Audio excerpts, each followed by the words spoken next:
ശബരിമല സ്വർണ്ണ കവർച്ചയിൽ തിരുവിതാംകൂർ ദേവസ്വം ബോർഡ് മുൻ പ്രസിഡന്റും CPM നേതാവുമായ എ പത്മകുമാർ അറസ്റ്റിൽ. കൊല്ലം വിജിലൻസ് മജിസ്ട്രേറ്റിന് മുന്നിൽ ഹാജരാക്കിയ പത്മകുമാറിനെ 14 ദിവസത്തേക്ക് റിമാൻഡ് ചെയ്തു. ശബരിമല കട്ടളപ്പാളി സ്വർണ്ണ കവർച്ച കേസിലാണ് നടപടി. പത്മകുമാറിനെ തിരുവനന്തപുരം സ്പെഷ്യൽ സബ് ജയിലിലേക്ക് മാറ്റി. രാത്രിയോടെയാണ് തിരുവനന്തപുരം ജനറൽ ആശുപത്രിയിൽ വൈദ്യപരിശോധനയ്ക്ക് ശേഷം പത്മകുമാറിനെ കൊല്ലത്ത് എത്തിച്ചത്. ആശുപത്രിയിൽ മാധ്യമങ്ങളുടെ ചോദ്യങ്ങളോട് പത്മകുമാർ കാര്യമായി പ്രതികരിച്ചില്ല. രാവിലെ SITക്ക് മുന്നിൽ ഹാജരായ പത്മകുമാറിനെ ചോദ്യം ചെയ്യലിന് പിന്നാലെ അറസ്റ്റ് രേഖപ്പെടുത്തുകയായിരുന്നു. വിവരങ്ങളുമായി തിരുവനന്തപുരത്ത് നിന്ന് പ്രജിത് മോഹനനും കൊല്ലത്ത് നിന്ന് ഗോകുൽ രമേശും ചേരുകയാണ്.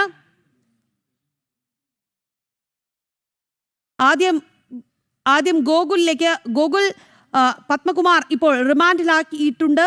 തിരുവനന്തപുരം സബ് ജയിലിലേക്ക് മാറ്റുകയാണ്. അവിടെ നിന്ന് ഉദ്യോഗസ്ഥർ പുറപ്പെട്ടിട്ടുണ്ടോ? എന്താണ് അവിടെ നിന്ന് ലഭിക്കുന്ന വിവരങ്ങൾ?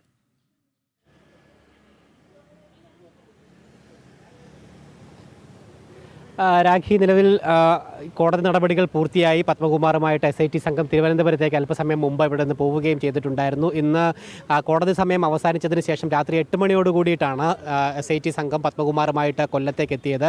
കോടതി സമയം അവസാനിച്ചതുകൊണ്ട് തന്നെ മജിസ്ട്രേറ്റിൻ്റെ വീട്ടിലാണ് പ്രതിയെ ഹാജരാക്കുകയുണ്ടായത്.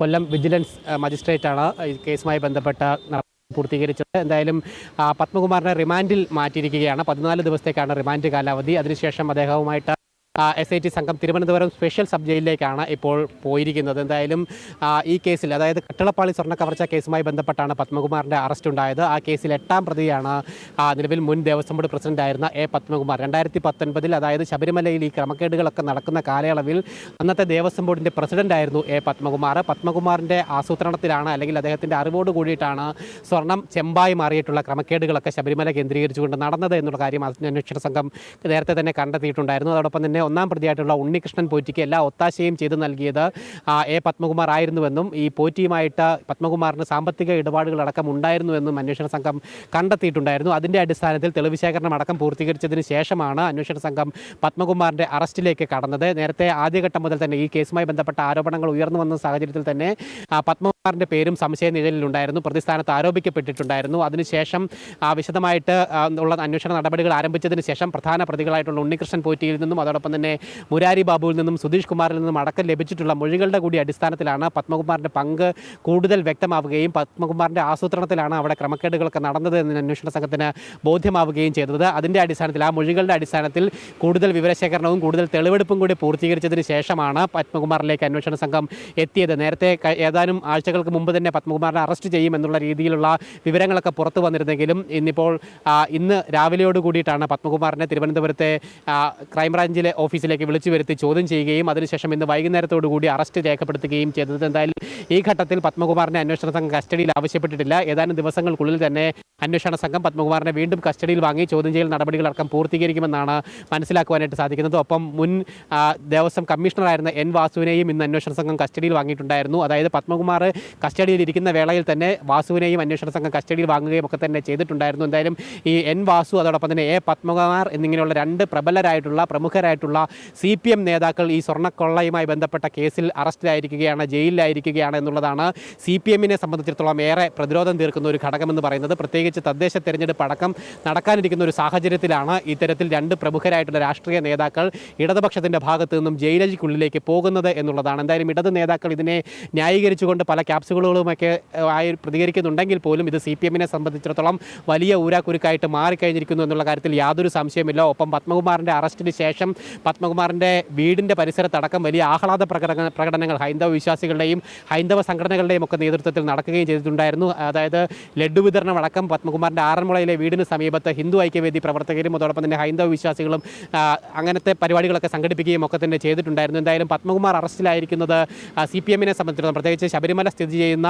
പത്തനംതിട്ട ജില്ലയിൽ നിന്നുള്ള ഇടതുപക്ഷ നേതാവാണ് എ പത്മകുമാർ എന്ന് പറയുന്നത്. ഒപ്പം CPM എന്ന പാർട്ടിയുടെ പത്തനംതിട്ടയിലെ ഏറ്റവും പ്രമുഖരായിട്ടുള്ള 1983 പാർട്ടി ജില്ലാ കമ്മിറ്റി രൂപീകരിക്കുന്നത് മുതൽ പാർട്ടി അംഗത്വമുള്ള ഒരു നേതാവ് കൂടിയിട്ടാണ് എ പത്മകുമാർ. നിലവിലെ CPM പത്തനംതിട്ട ജില്ലാ കമ്മിറ്റി അംഗം കൂടിയിട്ടാണ്. അതുകൊണ്ട് തന്നെ പത്തനംതിട്ടയിലെ ഏറ്റവും പ്രബലനായിട്ടുള്ള ഒരു നേതാവാണ്, ഇടതുപക്ഷ നേതാവാണ് ജയിലിലേക്കുള്ളിലേക്ക് പോകുന്നത് എന്നത് പാർട്ടിക്ക് ചെറുതല്ലാത്ത തലവേദനയാണ് ഉണ്ടാക്കുന്നത്. ഒപ്പം പിണറായി വിജയൻ്റെ വിശ്വസ്തനാണ് N വാസു ആയാലും ഇപ്പോൾ അറസ്റ്റിലായിട്ടുള്ള എ പത്മകുമാർ ആയാലും. അതുകൊണ്ട് തന്നെ ഈ കേസുമായി ഇതുമായി ബന്ധപ്പെട്ട് ഇടതുപക്ഷത്തിനും മുഖ്യമന്ത്രിക്കും മറ്റ് നേതാക്കൾക്കും ഒന്നും തന്നെ കൈ കഴുകാനാവില്ല എന്നുള്ള കാര്യം സുവ്യക്തമാണ്. എന്തായാലും ഇനി അന്നത്തെ ദേവസ്വം ബോർഡ് അല്ലെങ്കിൽ അന്നത്തെ ദേവസ്വം മന്ത്രിയായിരുന്ന കടകംപള്ളി സുരേന്ദ്രൻ അടക്കമുള്ള ആളുകളിലേക്ക് കൂടി അന്വേഷണം എത്തിയേക്കുമെന്നുള്ള സൂചനയും ഈ ഘട്ടത്തിൽ നമുക്ക് പറയുവാനായിട്ട് സാധിക്കും. കാരണം ആദ്യഘട്ടത്തിൽ അന്വേഷണം ഉന്നതരിലേക്ക് എത്താതെ ഉദ്യോഗസ്ഥ തലത്തിലും ഉണ്ണികൃഷ്ണൻ പോറ്റിയിലും മാത്രം ഒതുങ്ങിയിരുന്നെങ്കിൽ പിന്നീട് ഹൈക്കോടതിയുടെ കർശന നിർദ്ദേശം വന്നതിന് ശേഷമാണ് എൻ വാസു അടക്കമുള്ള പത്മകുമാർ അടക്കമുള്ള ഉന്നതരെ കൂടി അവരുടെ പങ്ക് കൂടി വെളിച്ചത്ത് കൊണ്ടുവന്ന് അറസ്റ്റ് രേഖപ്പെടുത്തി അറസ്റ്റ് നടപടികളിലേക്ക് അന്വേഷണ സംഘം കടക്കാൻ നിർബന്ധിതമായത്. അതുകൊണ്ട് തന്നെ കടകംപള്ളിയെയും ഒരുപക്ഷെ ചോദ്യമുനയിലേക്ക് കൊണ്ടുവന്നേക്കാം എന്നുള്ള കാര്യം നമുക്ക് ഈ ഘട്ടത്തിൽ തള്ളിക്കളയാനായിട്ട് സാധിക്കുകയില്ല. അതിനുള്ള സാധ്യതയും നിലനിൽക്കുകയാണ്. പ്രത്യേകിച്ച് ഹൈക്കോടതി ആ രീതിയിൽ രൂക്ഷമായിട്ട് കർശനമായിട്ട് ഈ കേസുമായി ബന്ധപ്പെട്ട് മുന്നോട്ട് പോവുകയും ചെയ്യുന്നുണ്ട്. SIT സംഘത്തിനും അതുകൊണ്ട് തന്നെ ഹൈക്കോടതിയുടെ ഈ ഒരു നിരീക്ഷണം നിലനിൽക്കുന്നത് കൊണ്ട് തന്നെ കേസിൽ മറ്റ് അല്ലെങ്കിൽ ഇത്തരം നേതാക്കളെ സംരക്ഷിക്കുന്ന ഒരു നിലപാട് മറ്റ് കേസുകൾ പോലെ പോലീസിന് സ്വീകരിക്കാനായിട്ട് സാധിക്കുകയില്ല എന്നുള്ളതാണ് ഇപ്പോൾ ഉണ്ടായിട്ടുള്ള ഈ സംഭവങ്ങളിൽ നിന്ന് നമ്മൾ മനസ്സിലാക്കിയെടുക്കേണ്ടത്. എന്തായാലും പത്മകുമാർ കൂടി അറസ്റ്റിലായതോടുകൂടി ഏറ്റവും പ്രതിരോധത്തിലായിരിക്കുന്നത് ഇവിടെ CPM എന്ന പാർട്ടി തന്നെയാണ് എന്ന് നമുക്ക് പറയേണ്ടിയിരിക്കുന്നു. എൻ വാസു ആയാലും പത്മകുമാർ ആയാലും CPM-ന്റെ അത്രയും പ്രബലരായിട്ടുള്ള രണ്ട് നേതാക്കൾ തന്നെയാണ്. എന്തായാലും CPM-ന്റെ എന്ന പാർട്ടിയുടെ ഇതിൻ്റെ അകത്തെ പങ്ക് കൂടിയാണ് ഈ ഘട്ടത്തിൽ ഇതുമായി ബന്ധപ്പെട്ടായിരിക്കുന്നത്.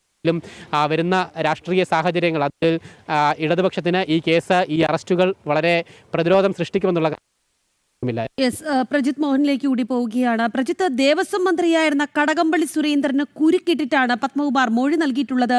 ഈ ബോർഡിന് കൈമാറിയത് ഉണ്ണികൃഷ്ണൻ പോറ്റി ദേവസ്വം മന്ത്രിക്ക് നൽകിയ അപേക്ഷയാണ് എന്നാണ് പത്മകുമാർ പറയുന്നത്.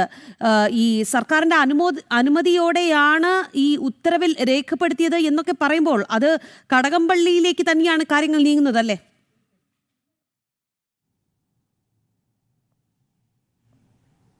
സ്വാഭാവികമായിട്ടും, കാരണം ഈ അന്വേഷണവുമായി ബന്ധപ്പെട്ട ഏറ്റവും നിർണായകമായിട്ടുള്ളൊരു മൊഴിയാണ് ഇപ്പോൾ പത്മകുമാർ അത് കൊടുത്തിരിക്കുന്നത്. പത്മകുമാറിൻ്റെ ഈ മൊഴിയുടെ ഒരു പ്രത്യേകത എന്നുള്ളത്, ഇതുവരെ അത് ദേവസ്വം ബോർഡ് തലത്തിലേക്ക് മാത്രം ചുറ്റിപ്പറ്റി നിന്നിരുന്നെങ്കിൽ സ്വർണ്ണക്കവർച്ചയുമായി ബന്ധപ്പെട്ട് ഒരു പരിശോധന സർക്കാർ തലത്തിലേക്ക് നീങ്ങേണ്ടതിൻ്റെ ആവശ്യകത കൂടിയാണ് പത്മകുമാറിൻ്റെ മൊഴിയിലൂടെ ഇപ്പോൾ വ്യക്തമായിരിക്കുന്നത്. പത്മകുമാർ കൃത്യമായി പറയുന്നുണ്ട്, ഉണ്ണികൃഷ്ണൻ പോറ്റി സർക്കാരിന്, പ്രത്യേകിച്ച് ദേവസ്വം മന്ത്രിക്ക് നൽകിയ അപേക്ഷയാണ് അത് ദേവസ്വം ബോർഡിലേക്ക് കൈമാറ്റം ചെയ്യപ്പെട്ടത് എന്നുള്ളതാണ്.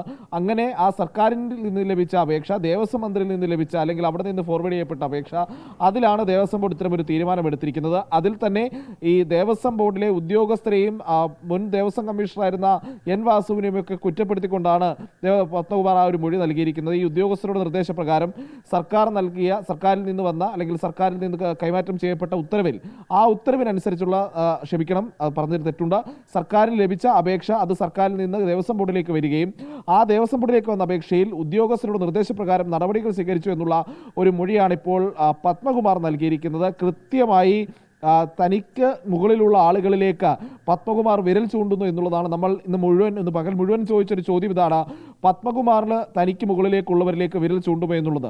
അങ്ങനെ പത്മകുമാർ വിരൽ ചൂണ്ടിയിരിക്കുന്നു. ഈ സ്വർണ്ണക്കവർച്ച കേസുമായി ബന്ധപ്പെട്ട് തനിക്ക് മുന്നിലേക്ക് ഒരു അപേക്ഷ വന്നത് ഏത് വഴിയാണെന്ന് കൃത്യമായി പത്മകുമാർ പറഞ്ഞു വയ്ക്കുന്നു. അത് കടകംപള്ളി വഴിയാണ് എന്നുള്ളതാണ്. കടകംപള്ളിയും ഉണ്ണികൃഷ്ണൻ പോറ്റിയും തമ്മിലുള്ള ബന്ധം നമുക്കറിയാവുന്നതാണ്. അവർ തമ്മിലുള്ള ഒന്നിച്ചുള്ള ചിത്രങ്ങൾ നമ്മൾ കണ്ടിരുന്നു. അപ്പോൾ ഉണ്ണികൃഷ്ണൻ പോറ്റിയും കടകംപള്ളിയെയും കൂടി ബന്ധിപ്പിക്കുന്ന ഒരു പുതിയ സാഹചര്യം, ഒരു പുതിയ ഓപ്ഷൻ അന്വേഷണ സംഘത്തിന് മുന്നിലേക്ക് ഇട്ടുകൊടുക്കുകയാണ് പത്മകുമാർ ചെയ്തിരിക്കുന്നത്. താൻ ഒറ്റയ്ക്ക് കേസിൽ പെടില്ല എന്നുള്ള കാര്യം കൂടി പത്മകുമാർ ഉറപ്പുവരുത്തുകയാണ് ഈ കാര്യത്തിൽ എന്ന് പറയേണ്ടിയിരിക്കുന്നു. കാരണം ഇത്രയും ദിവസം ദേവസ്വം ബോർഡിലെ തലപ്പത്തുള്ള പത്മകുമാർ എന്ന് പറയുന്ന ഗൂഢാലോചനയുടെ ഏറ്റവും ഉയർന്ന ശ്രേണി പത്മകുമാറാണ് എന്നുള്ള രീതിയിലായിരുന്നു അന്വേഷണം പോയിരുന്നത്, അല്ലെങ്കിൽ അന്വേഷണത്തിൽ നിന്ന് പുറത്തു വന്ന വിവരങ്ങൾ പ്രകാരം ആ ഒരു അന്വേഷണത്തിൻ്റെ രീതിയെ നമ്മൾ കണ്ടിരുന്നത്. പക്ഷേ ഇന്ന് പത്മകുമാറിൻ്റെ ഈ മൊഴിയോടെ അത് മുഴുവൻ മാറിയിരിക്കുന്നു.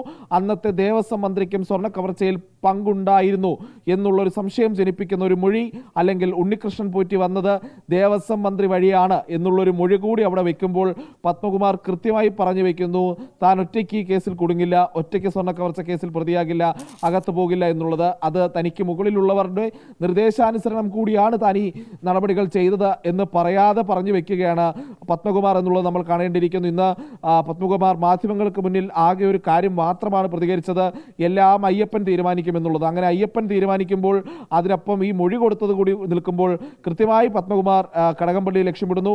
കടകംപള്ളിയും കൂടെ ഈ ഉണ്ണികൃഷ്ണൻ പോറ്റിയുടെ ഈ അപേക്ഷ അത് ദേവസ്വം ബോർഡിലേക്ക് വരുന്നത് അന്നത്തെ ദേവസ്വം മന്ത്രിയായിരുന്ന കടകംപള്ളിയുടെ അറിവോട് കൂടിയാണ് എന്നുള്ളൊരു കാര്യം കൂടി ഇതിൽ എടുത്തു പറയേണ്ടതുണ്ട്. ദേവസ്വം ബോർഡിന് സ്വർണ്ണക്കവർച്ചയെക്കുറിച്ച് അറിയാമായിരുന്നുവെങ്കിൽ ദേവസ്വം ബോർഡിലേക്ക് ആ കത്ത് നൽകിയ ദേവസ്വം മന്ത്രിക്ക്, അല്ലെങ്കിൽ ആ കത്ത് എത്തിയ ദേവസ്വം മന്ത്രി വഴിയാണ് ആ കത്തെത്തുന്നത്, അങ്ങനെയെങ്കിൽ ദേവസ്വം മന്ത്രിയുടെ ഓഫീസ് വഴിയാകുമ്പോൾ കത്തെത്തുമ്പോൾ ദേവസ്വം ധനമന്ത്രിക്കും സ്വർണ്ണ കവർച്ചയിൽ അറിവുണ്ടായിരുന്നോ എന്നുള്ള നിർണായക ചോദ്യത്തിനുള്ള ഒരു അവസരം കൂടിയാണ് പത്മകുമാറിന്റെ ഈ മൊഴിയിലൂടെ വന്നിരിക്കുന്നത്. ഇത്രയും ദിവസം നിലനിന്നിരുന്ന എല്ലാ സംശയങ്ങളും പത്മകുമാറിലേക്ക് മാത്രം എന്നുള്ള രീതിയിൽ നിന്ന് മാറി കടകംപള്ളിയിലേക്ക് കൂടി, അന്നത്തെ ദേവസ്വം മന്ത്രി കടകംപള്ളിയിലേക്ക് കൂടി അന്വേഷണം നീളേണ്ടതിന്റെ ആവശ്യകത കൂടിയുണ്ട്. പത്മകുമാറിന്റെ ഈ മൊഴി വരുന്നതോടുകൂടി പത്മകുമാറിന്റെ ഈ മൊഴി പ്രകാരം അന്വേഷണ സംഘം നടപടി സ്വീകരിക്കുകയാണെങ്കിൽ സ്വാഭാവികമായും അന്നത്തെ ദേവസ്വം മന്ത്രിയായിരുന്ന കടകംപള്ളി സുരേന്ദ്രനെ വിളിച്ചു വരുത്തി മൊഴിയെടുക്കേണ്ട സാഹചര്യം വരും. ഏത് സാഹചര്യത്തിലാണ് ഉണ്ണികൃഷ്ണൻ പോറ്റിയുടെ ഈ കത്ത്, ഈ പറയുന്ന അപേക്ഷ അത് ദേവസ്വം ബോർഡിലേക്ക് പോകുന്ന സാഹചര്യം ദേവസ്വം മന്ത്രിയുടെ ഓഫീസ് വഴിയാണെങ്കിൽ കൈമാറ്റം ചെയ്യപ്പെട്ടത് അങ്ങനെയെങ്കിൽ എങ്ങനെ ആ അപേക്ഷ അങ്ങോട്ട് കൈമാറി? ഈ അപേക്ഷ കൈമാറുന്നതിന് മുൻപ് ഇയാളെ പറ്റിയുള്ള കൃത്യമായ വിവരങ്ങൾ എന്തൊക്കെ തങ്ങൾക്കുണ്ടായിരുന്നു? ഈ അന്വേഷണവും അല്ലെങ്കിൽ ഈ പറയുന്ന രീതിയിൽ ഉണ്ണികൃഷ്ണൻ പോറ്റിയും ദേവസ്വം മന്ത്രിയുമായിരുന്ന കടകംപള്ളി സുരേന്ദ്രനും തമ്മിലുള്ള ബന്ധം എന്തായിരുന്നു? എങ്ങനെ ഈ അപേക്ഷ ഇപ്പോൾ തന്നെ നമ്മളൊരു വലിയ ഗൂഢാലോചനയുടെ ഒരു വശത്ത് നിൽക്കുമ്പോൾ അവിടെ അന്ന് ദേവസ്വം മന്ത്രിയായിരുന്ന കടകംപള്ളി സുരേന്ദ്രനെ കൂടി ഈ ഗൂഢാലോചനയുടെ ഭാഗമായി കാണാൻ അന്വേഷണ സംഘത്തെ ഈ മൊഴി ഒരു പക്ഷേ പ്രേരിപ്പിച്ചേക്കാം. ഇത് സംബന്ധിച്ചുള്ള പരിശോധനകളും അന്വേഷണങ്ങളും വരും ദിവസങ്ങളിൽ ഉണ്ടായേക്കാം. അങ്ങനെയെങ്കിൽ സംസ്ഥാനത്തെ ദേവസ്വം മന്ത്രിയായിരുന്ന ശബരിമല യുവതീ പ്രവേശന കാലത്തടക്കം ശബരിമലയിലെ വിവാദമായ പല നിലപാടുകളും സ്വീകരിച്ച കടകംപള്ളി സുരേന്ദ്രൻ അടക്കമുള്ളവർ, അന്നത്തെ രാഷ്ട്രീയ നേതൃത്വം, CPM-ന്റെ കുറച്ചുകൂടി ഉന്നതരായ രാഷ്ട്രീയ നേതൃത്വം കൂടി സ്വർണ്ണക്കവർച്ച കേസിന്റെ ഒരു വശത്തേക്ക് വരികയാണ് എന്നുള്ളതാണ് പത്മകുമാറിന്റെ ഈ മൊഴിയിലെ ഏറ്റവും നിർണായകമായ വശം. ശബരിമല സ്വർണ്ണ കവർച്ചയിൽ പത്മകുമാർ 14 ദിവസത്തേക്ക് റിമാൻഡിലായിരിക്കുകയാണ്. ശബരിമല കട്ടളപ്പാളി സ്വർണ്ണ കവർച്ച കേസിലാണ് നടപടിയുണ്ടായത്. തിരുവനന്തപുരം സ്പെഷ്യൽ സബ് ജയിലിലേക്കാണ് മാറ്റുന്നത്. രാത്രിയോടുകൂടിയാണ് തിരുവനന്തപുരം ജനറൽ ആശുപത്രിയിൽ വൈദ്യപരിശോധനയ്ക്ക് ശേഷം പത്മകുമാറിനെ കൊല്ലത്ത് എത്തിച്ചത്. എന്തായാലും അവിടെ നിന്ന് തിരുവനന്തപുരത്തേക്ക് കൊണ്ടുവരും. എന്താണ് താങ്കളുടെ പ്രതികരണമെന്ന നിലയ്ക്ക് മാധ്യമങ്ങൾ ചോദ്യങ്ങൾ ചോദിച്ചപ്പോൾ പ്രത്യേകിച്ച് പ്രതികരണം നടത്തിയില്ല എന്ന് മാത്രമല്ല, എല്ലാം അയ്യപ്പന് സമർപ്പിച്ചിരിക്കുകയാണ് എന്നുള്ള മട്ടിലാണ് പ്രതികരണം. എന്തായാലും അയ്യപ്പന്റെ മുതലായതുകൊണ്ട് തന്നെ കട്ടവരൊന്നും തന്നെ രക്ഷപ്പെടില്ല എന്നുള്ളത് ഇതിനോടകം തന്നെ വ്യക്തമാകുന്ന കാര്യമാണ്. കവർച്ചക്കാരുടെ പട്ടിക നീളുന്നു എന്നുള്ളതാണ്. ഗോകുൽ രമേശും തിരുവനന്തപുരത്ത് നിന്ന് പ്രജിത് മോഹനനുമാണ് വാർത്തയുടെ വിശദാംശങ്ങൾ നൽകിയത്.